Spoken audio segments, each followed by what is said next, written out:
Hey, what's up, everyone? Welcome to the SAT Solve live stream. Sorry, I just kind of stumbled on my own words. SAT Solve live stream for the PSAT 2016 November 2nd. I'll be going over the reading test. I've never seen this passage before, and I'll be taking it for the very first time, which means that I'll be taking it for the very first time in my life. As you can tell, I'm not of the soundest mind today, but I'm just going to get through this and see what happens. A couple tips for watching this video if this is your first time.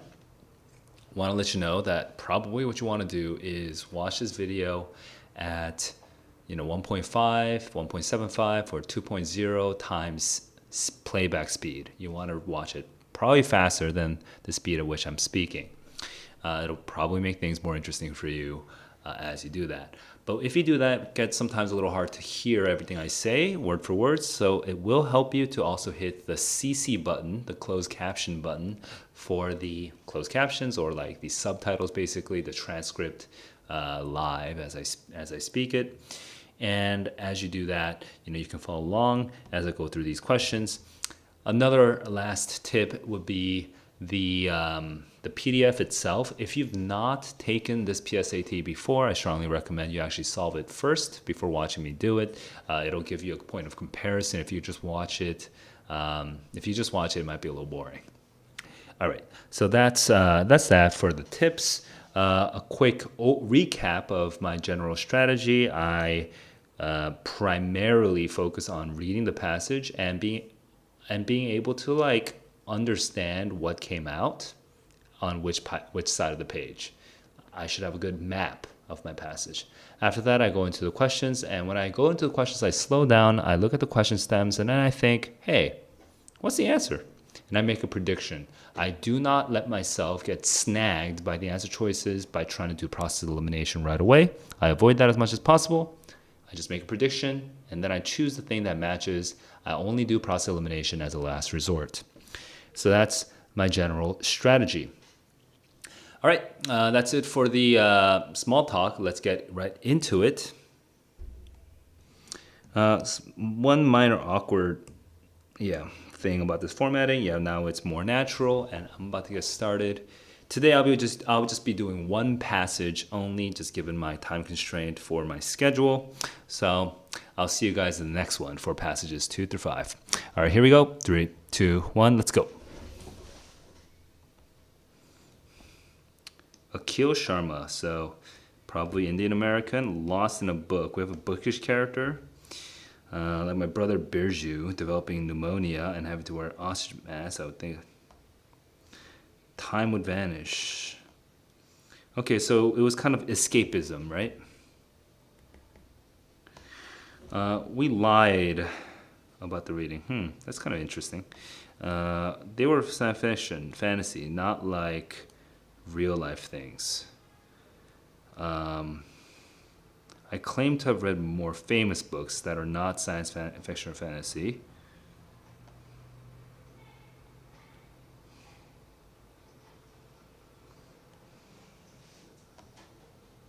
More effectively pretend to have read him. Right, this is just beginning as a sort of pretty shallow pretense. Okay, we're in the biography from Paris in World War One. Amazed by Hemingway. An actual had done it without being a doctor or engineer.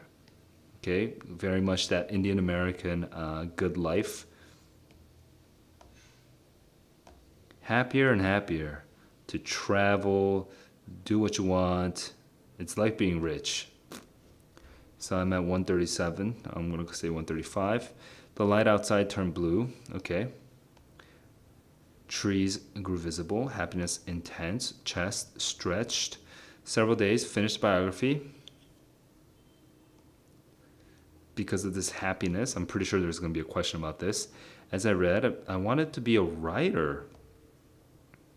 How wonderful it would be to be a writer, not to be a doctor or engineer. And then my mom came in. something that he feels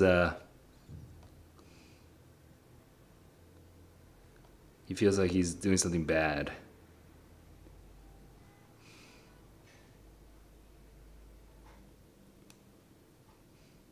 About him, how to be a writer and get famous. Lol. Being Scarlet. Yeah. Library 10 or 12. Right, because she's assuming he had already read all the Hemingway.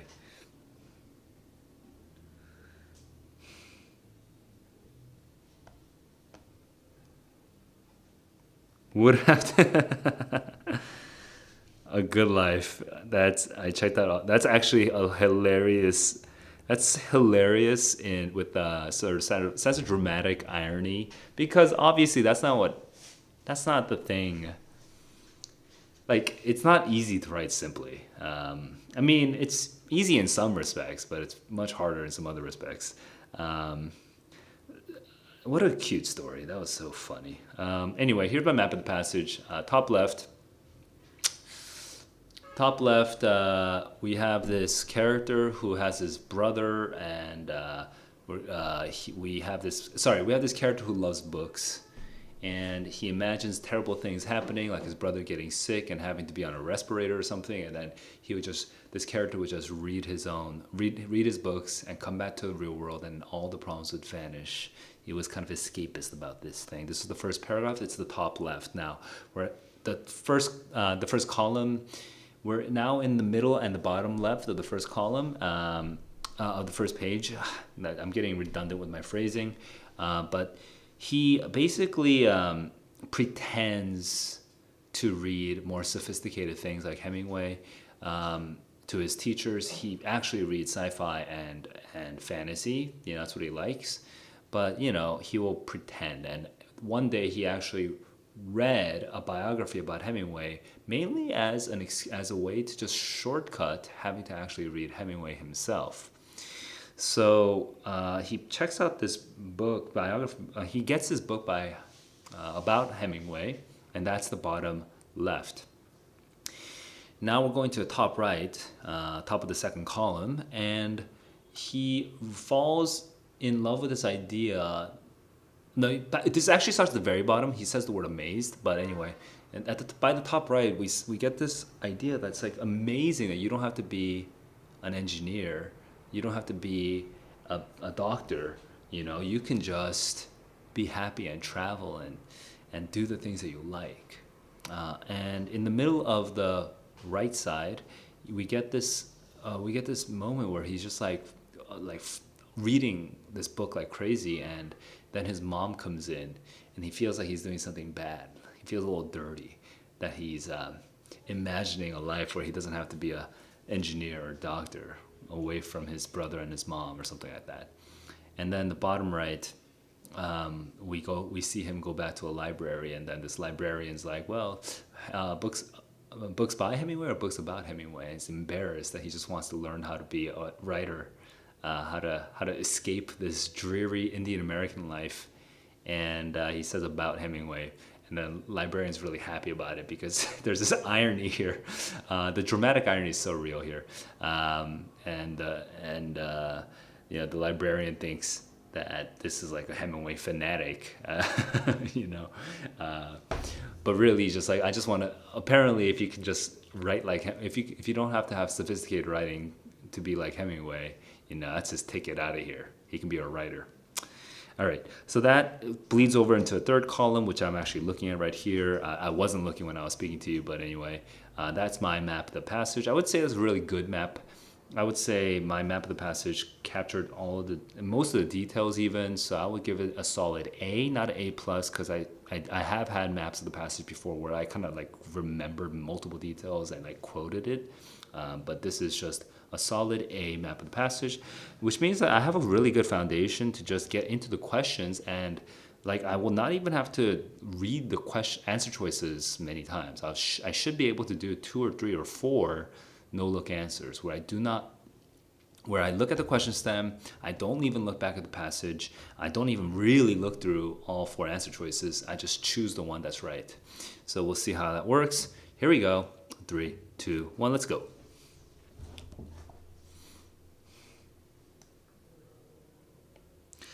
Absorbed in books.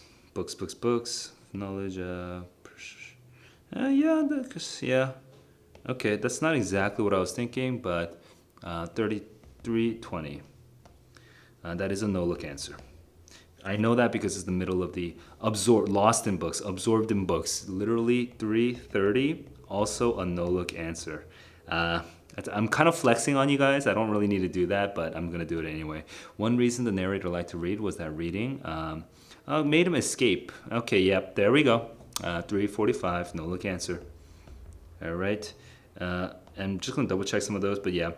And then over here, imagery, lines 36 to 38, the light and the water. I don't remember that, so it's down here probably. Nope, it's over here. The light outside, the turned blue.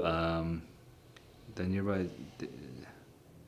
Oh yeah, he's like barely like wow. It's like a really intense.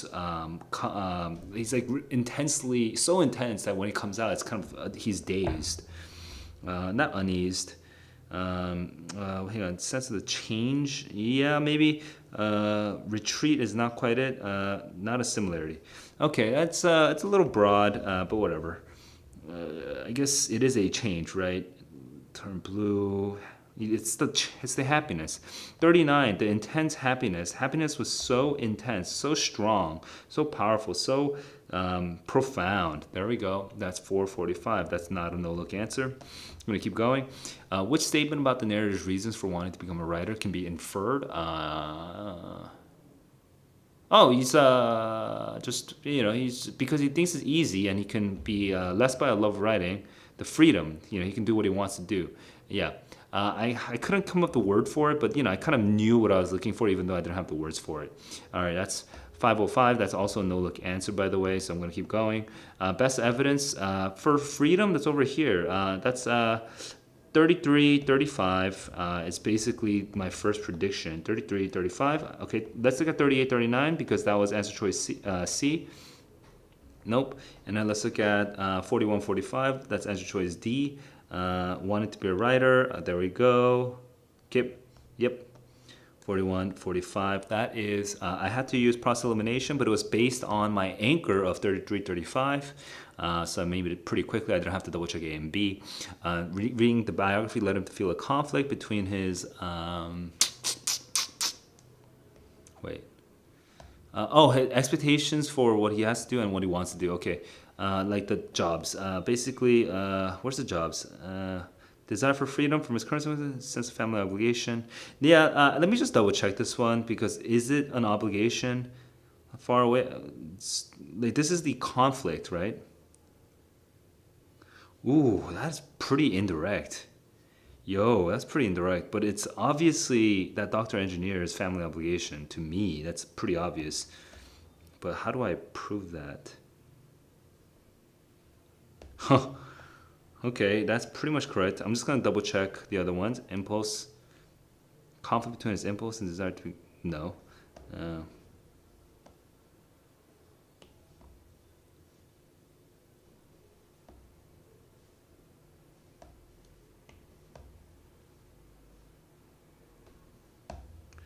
Okay, so that's that one over here, fantasizing for 48-ish or whatever. Yep, that's correct. And that is 7 minutes exactly. That was pretty fast. I'll stop over there. And I am pretty confident in these 9 questions. Let me go and... Literally, I answered the 4 minutes. 4 minutes. Yeah. Let me go and double check the answers really quickly. I need to pull it up on my screen. Here we go. Looking for the actual answer key for this one. This is November 2nd. Okay, where's November 2nd? All right, here we go. November 2nd. Wrong one. Sorry, I'm still looking.